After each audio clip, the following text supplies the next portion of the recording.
La PS4 à moins de 100 €, le message explosif de la Corée du Nord et le racisme dans la culture. Salut, c'est Arnaud et bienvenue dans ce nouvel épisode du Flush News du 19 juin 2020. La promo ratée de Lidl. Une PS4 à moins de 100 € au lieu de 300, cette bonne affaire était à saisir exclusivement dans un tout nouveau magasin Lidl dans les Yvelines le 17 juin. Au moment de l'ouverture, près de 500 clients attendaient devant les portes sans respect des règles sanitaires en vigueur. Face à cette cohue, la marque a décidé d'annuler l'opération et de ne pas ouvrir.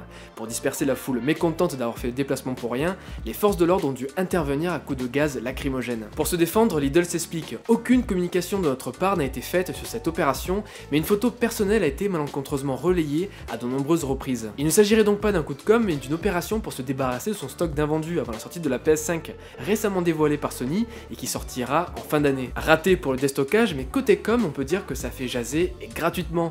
Même si les internautes râlent auprès de Lidl, tout le monde sait désormais où se trouve la nouvelle boutique. Reste des questions quant à la gestion de cette opération. Quand on brade autant les prix, ne faut-il pas s'attendre à une foule en délire comme c'était le cas avec les moins 70% d'Intermarché sur les pots Nutella? Même sans faire de publicité, une telle promo est automatiquement ultra partagée sur internet et ça Lidl le sait très bien. Le message ultra explosif de la Corée du Nord. Dans la relation diplomatique entre pays, il y a ceux qui posent main dans la main avec le sourire, ceux qui s'envoient des pics sur les réseaux sociaux, et ceux qui font tout exploser au sens littéral du terme.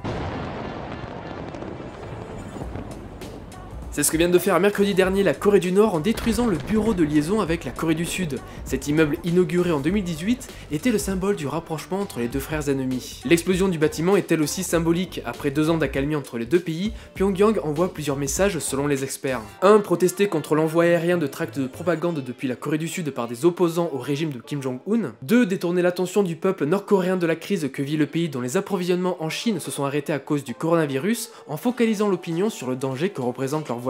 3. Et surtout, inciter Donald Trump, l'Amérique étant le protecteur de la Corée du Sud, à reprendre les discussions et à lever les sanctions économiques qui pèsent sur le pays avant les prochaines élections américaines en novembre.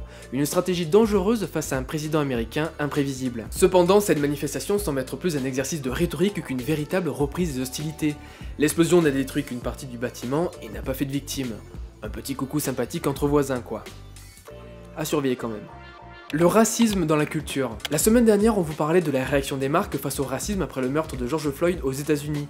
On finissait par un questionnement autour de la suppression des marques, du colonialisme, de l'esclavagisme et du racisme dans l'histoire. Dimanche, Emmanuel Macron abordait lui aussi le sujet dans son allocution. La République n'effacera aucune trace ni aucun nom de son histoire. Elle n'oubliera aucune de ses œuvres.